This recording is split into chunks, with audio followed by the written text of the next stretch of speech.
It's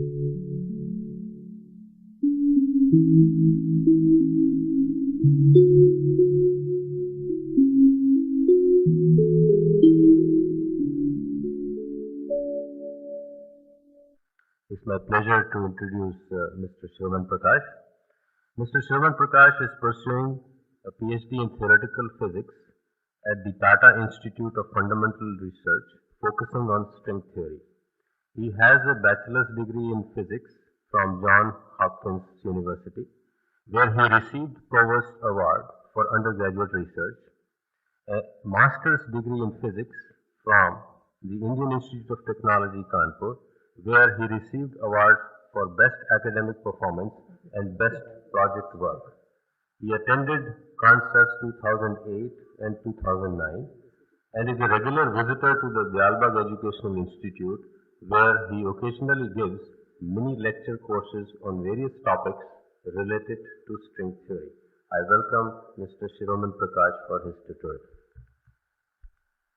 Alright, so first let me just thank the organizers for inviting me again, and as you said, time at CONSAS. Again, I'm never sure exactly what to say in a talk, in an introduction to string theory at a conference focusing on quantum and nano systems. So since I don't know what I just give something to do each time, is just a general introduction to string theory with a view towards just creating a qualitative appreciation for the mysteries of quantum physics.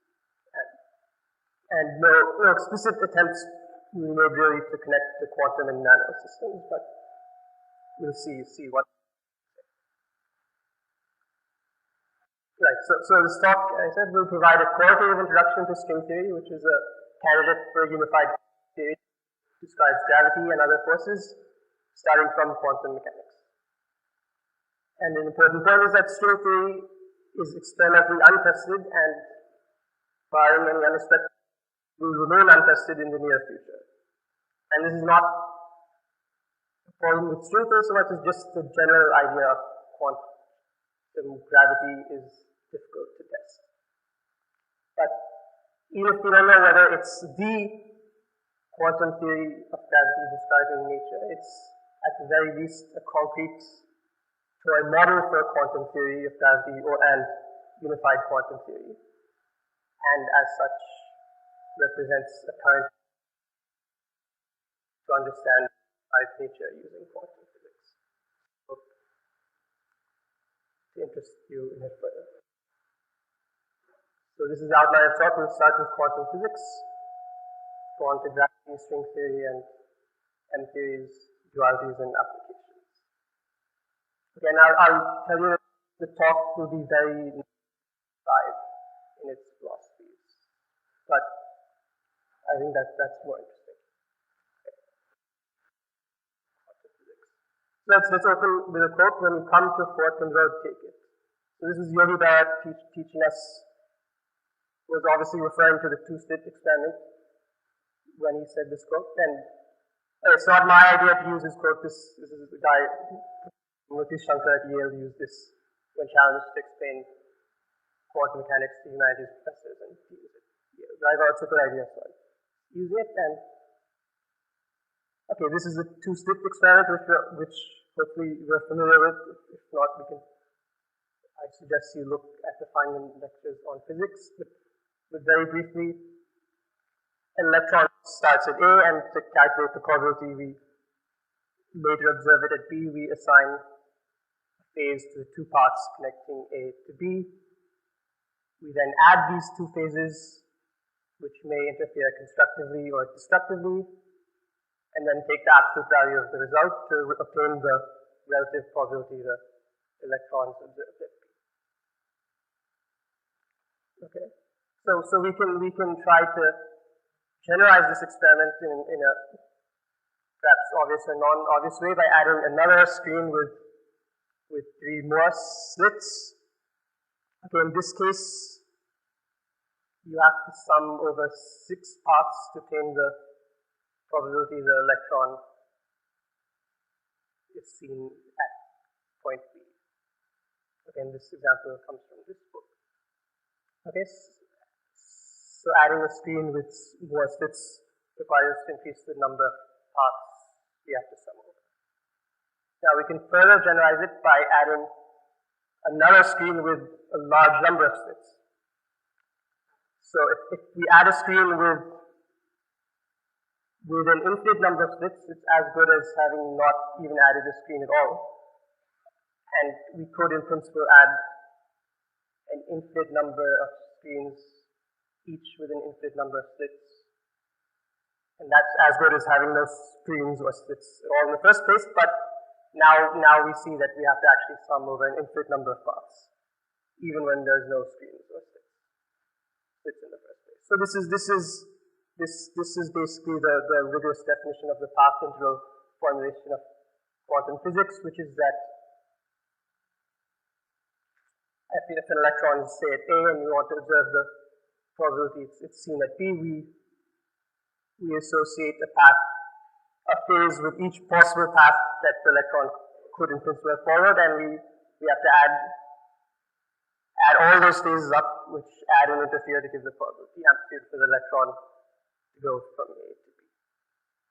Or to be more precise, we can see the following quote. So Dick, by Friedman Dyson, so Dick Feynman told me about his sum over history's version of quantum mechanics. So the electron does anything it likes. He said it goes in any direction, at any speed, forward or backward in time, however it likes. And then you add up the amplitudes and it gives you the wave function. And I said to him, you're crazy, but he wasn't.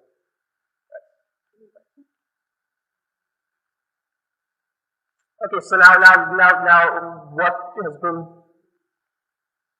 the big successes of the path integral formulation of quantum mechanics? Well, the most successful theory and the theory which Feynman had to discover is quantum electrodynamics. So again, we sum over paths. Quantum electrodynamics is the theory of electrons, positrons, and photons, and how do we do calculations in quantum electrodynamics? So then we sum over all possible paths these electrons, positrons, and photons take, but we introduce an interaction vertex which allows electrons and positrons to emit and absorb photons in sum over paths. And for each interaction vertex in a path, its contribution to the sum is weighted by a numerical factor proportional to the charge of the electron. So, for example, using diagrams like the one shown, we can calculate the electron's enormous magnetic moment, which happens to be one of the most accurately predicted and measured quantities in the history of science. But a QED is not the final quantum field theory despite all its successes. So we can imagine colliding electrons together with higher and higher energies. Well, not really have to imagine, we've done it, and what we find is that QED no longer is this ineffective description, and we have to, and for experiments carried out at higher energies, we have to introduce new particles and eventually new forces to describe the experimental results. And this is pictured in this conceptual diagram. We start with quantum electrodynamics, which is valid at low energies, but if we do experiments at higher energies, we find that we have to use a theory which has an additional particle which is massive called the muon, but that theory at low energies would reduce to just pure QED because the muon is heavy, and at higher energies we introduce muons in taus. Still higher energies we have to introduce a new force altogether. We find that the electroweak force, electromagnetic force is actually part of a larger force called the electroweak force, and if we could do experiments at even higher energies, we might find supersymmetry or grand unified theory. And again, this example illustrates the idea of a. So say we think of the standard model as microscopic theory, or it's microscopic or ultraviolet theory, UV. However, the point is, if we probe the theory with probes with low energy or long wavelength probes, it effectively looks like a different theory, for example, QED. And okay, in general, a high energy UV theory contains all information about the low energy IR effective theory, but of course, a given IR theory may be the infrared limit of many different theories. So the principle derived IR theory from the more fundamental UV theory is possible, but it's often highly non-trivial or impossible in practice. For example, we can't predict the mass of the proton starting from QCD just because we don't know how to start calculation. Okay, so that represents our current, a brief representation of our current understanding of quantum field theory, and of course the ideas of effective field theory and quantum field theory extend beyond high energy particle physics. They're relevant for the collective behavior of many electrons and metals and quantum field theories in general, then a theory of nearly everything that's an important framework for describing results in all sorts of areas of physics. But now the question is, what are the implications of quantum mechanics for gravity, or vice versa? So just very briefly, Einstein's general relativity tells us that gravity is the dynamically evolving shape of space and time, and the two standard features are that space-time is expanding and originated in a Big Bang, and more importantly, if enough energy is placed in a small enough volume, a black hole forms, which is, as we all know, one-way event, one-way surface in space and time from which nothing can emerge. So say we want to probe physics for the geometry of space-time at smaller and smaller length scales. So the uncertainty principle tells us we must collide electrons together with higher and higher energies. As we so we want to get a bigger and bigger map of the theories in the diagram. But the problem is, if when we take gravitational interactions into account, if we place enough energy in a small enough region, we'll actually form a black hole, and then we can't really see what happens inside. So this suggests the existence of a minimum length scale we can probe, which is called the Planck length, and comes out to be, say, at least 10 to the minus 33 centimeters.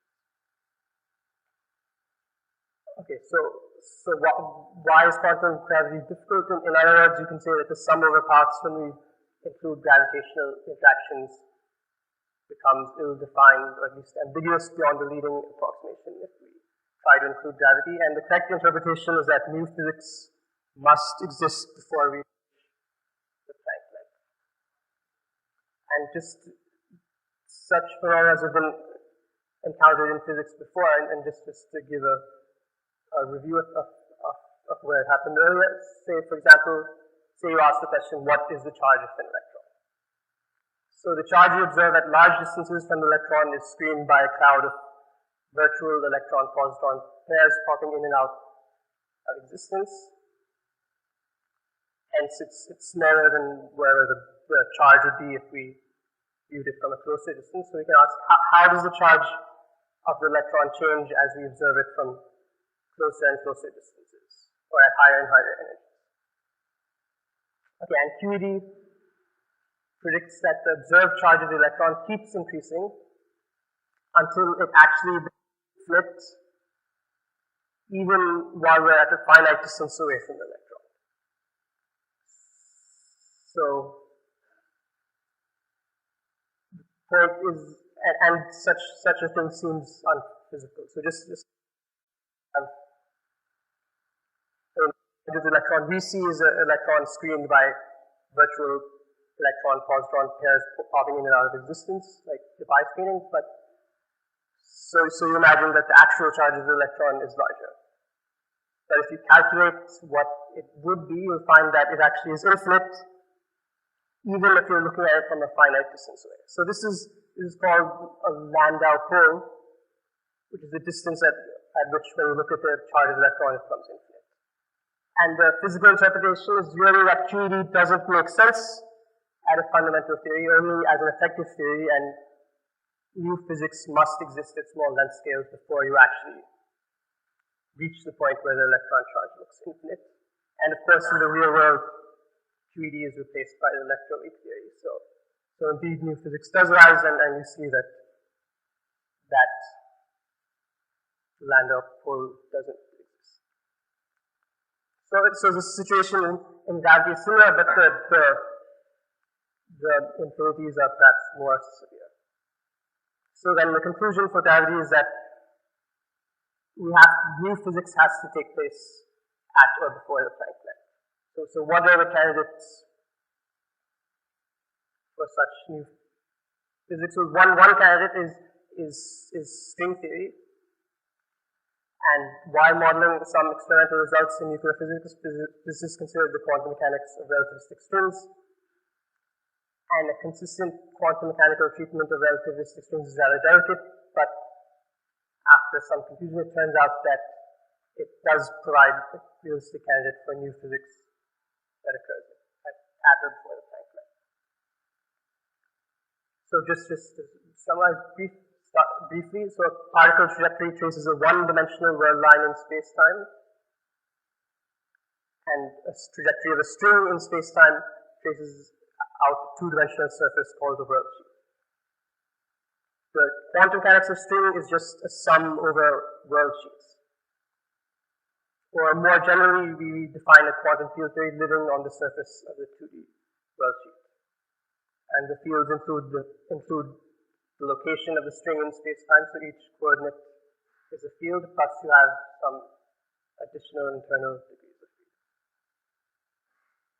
And as we know, the sum over world sheets is not consistent in 4 space-time dimensions, and in fact, quantum mechanical consistency for the sum over world sheets to be consistent fixes the number of degrees of freedom on the world sheet, which is, in the most natural interpretation, means that strings must live in exactly 10 space-time dimensions, which is the first, well-known and strange prediction of string theory. But okay, we only see 4 dimensions, so how can string theory be right? But the idea is the standard idea that if the extra dimensions are compact with a small enough radius, then they wouldn't be visible to large wavelength probes, and that's the only possibility for how we can reconcile the 10 dimensions with the 4 dimensions we observe. And it turns out exactly how the extra dimensions are compactified affects the particles and interactions we see in the remaining 4 dimensions. And physical arguments suggest beautiful geometric shapes from the allowed shape of compact extra dimensions. Okay, so how do we describe interactions between strings? So in the case of interacting particles, we introduced an interaction vertex that allowed particles to merge and separate in the sum over paths. In string theory, we just do the same thing. We allow the strings to merge and separate in the sum over world sheets. However, the big difference is that in string theory, the theory describing free strings uniquely determines the interacting theory, because as you see, any point on the diagram looks locally like just a free string, and it turns out that the theory must include gravity, which is in contradiction to particle physics, where you could choose what interactions to add, but you're unable to model gravity consistently. So the question you might ask is, okay, so we have this sum over world sheets that I'm claiming as a quantum, provides a quantum theory of gravity, but how is it really that string theory addresses the problem of quantum gravity that occur at the Planck length? Okay, and in part the answer is just the subtle mathematical miracles that occur in the detailed physical calculations and other things like supersymmetry, which I can't describe. But the main qualitative feature of string theory is that it introduces a new length scale in physics called the string length. So the basic idea, and as we discussed earlier, to probe smaller and smaller distances, we need more and more energetic probes. But strings are loops of energy, if you will, and as you put more energy into a string, it tends to get longer. So this introduces a new length scale in the theory called the string length, which you can think as a scale you can probe using strings, up to some caveat. And the fact that the string length is a minimum length manifests itself in strange ways. So imagine one of the extra dimensions of space-time is a circle of radius r. Then you can picture a string moving around the circle with some quantized momentum, or it could be wound around the circle several times. The energy of a string wound around the circle is proportional to the number of times it's wound times the radius, because the energy of the string is proportional to its length, and of a static string, and the energy of the moving string around the circle is proportional to the momentum quantum number divided by the radius.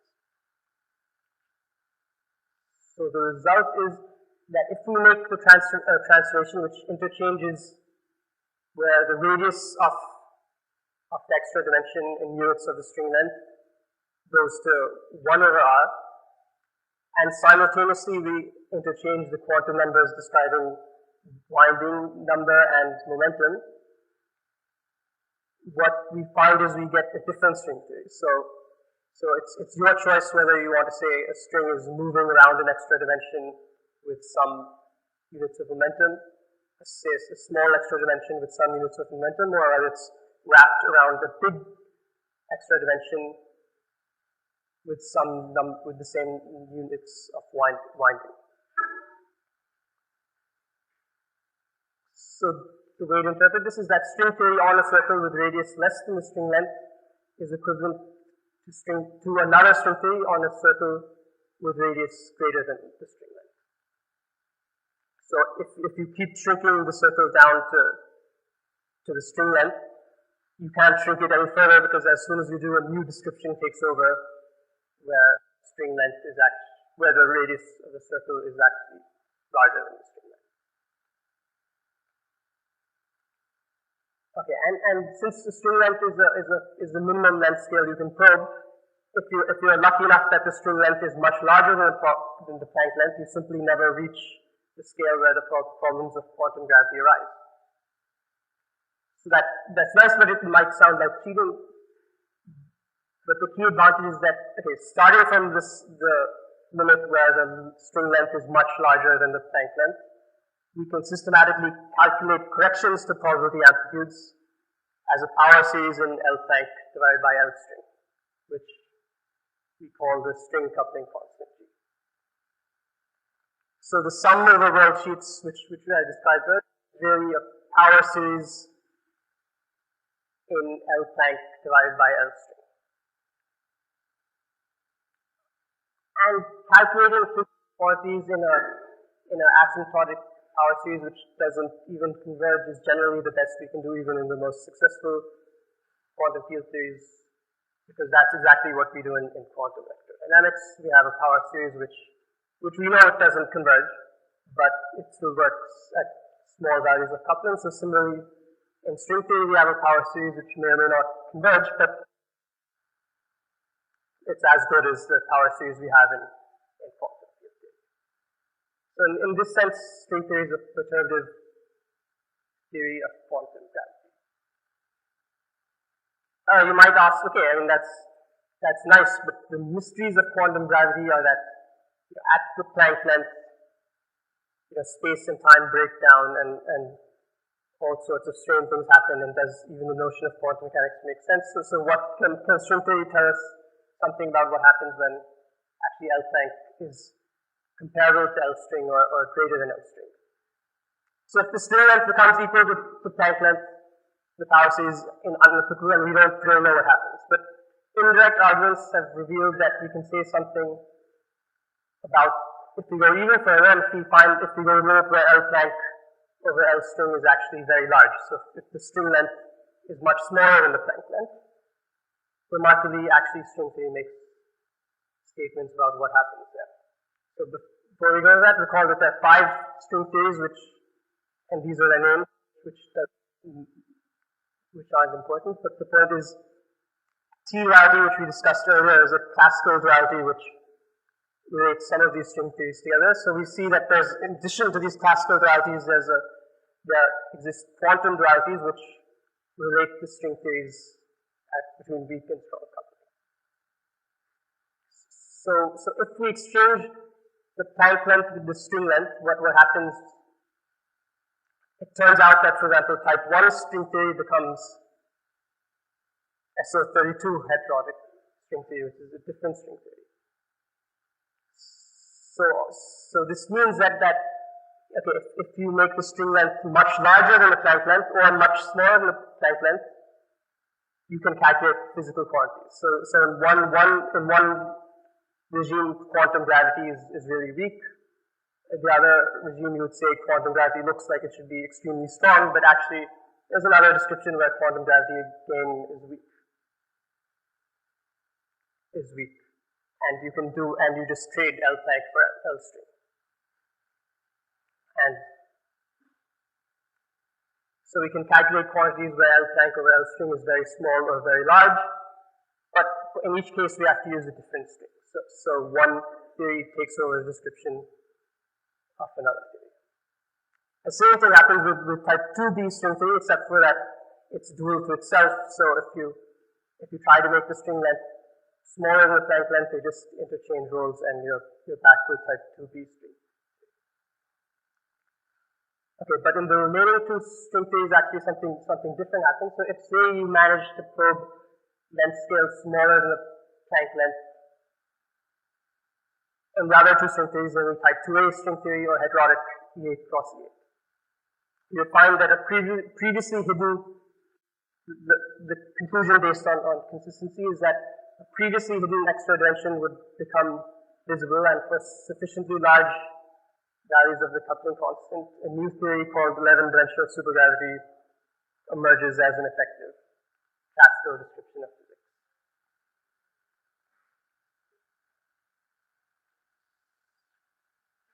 And just a word about 11D supergravity, it's a unique supersymmetric theory of gravity.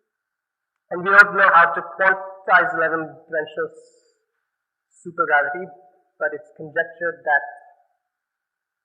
an unknown theory of 11-dimensional supergravity exists, which we call an M theory. Okay, so anyway, putting all these dualities together, we can see that all the string theories are related to one another and also to this 11-dimensional theory, and there are different, limiting cases of a single unknown quantum theory dubbed as M theory. And the M theory contains 2D membranes instead of strings, and once even called membrane theory, but we can't carry out sum over membrane trajectories. Sum is just described. Leave that acronym M on your name. Okay, so ultimately M theory in its full 11-dimensional form is an intrinsically quantum theory of gravity that doesn't contain strings, so we can't say much about it. But okay, what is this brief excursion in Planck length physics? Has it really taught us anything or helped us in our understanding of quantum physics? And the answer is it has. And the point is, quantum field theories without gravity, such as QCD, play a crucial role in our understanding of physical systems. So just as M theory had many classical limits which were often non-trivial, and one classical limit looks like a highly non-trivial interacting quantum regime from the point of view of a different classical limit. So the point is, since we know a given quantum theory can have many classical descriptions, is it possible to find new, effectively classical dual descriptions of strongly interacting quantum field theories that already exist in nature, analogous to the ones we found in string theory? And the answer appears to be yes, though not necessarily for there's much work needs to be done, and many examples of dualities applicable to a variety of quantum field theories have been discovered in the context of string theory. Now, in fact, the quantum field, the most important duality is one which says that the quantum field theory may secretly be dual to a theory of quantum gravity in one higher dimension. So recall that quantum field theories look different when probed at different energy scales. So what the key idea is that we can interpret the energy scale of the probe we use to observe the theory as actually a new spatial dimension. And if we do this, a 4D QFT is formally rewritten as a 5-dimensional theory, which in some cases may actually be a quantum theory of gravity. And if you go and limit where this quantum theory of gravity is classical, that corresponds to a new strongly interacting limit of the original QFT, which we previously, in a regime where we previously couldn't do any calculation. So, much work is on to this is just a picture of it. So the ultraviolet quantum field theory exists at the boundary of space-time, and then its low energy excitations are projected into the bulk. So this is like quantum field theory with the energy scales as an extra dimension, and this is a rendition of anti-de Sitter space, which is just one geometric shape. The geometric shape that the quantum theory of gravity would have if it's dual to a conformal field theory. Alright. So just to conclude, okay, in his recent article, Stephen Hawking and Leonard Lorimer write, M theory is not a theory in this sense, but a network of theories, and it's a bit like a map. To faithfully represent the entire Earth on a flat surface, one has to use a collection of maps, each of which covers a limited region. And I tried to convey that to you that this collection of maps analogy is underlined by the notion of quantum dualities, and hopefully in the future, dualities discovered in the context of M theory could eventually be used to solve problems in non-gravitational real-world quantum systems. Hopefully. We probably can have one question, one or two.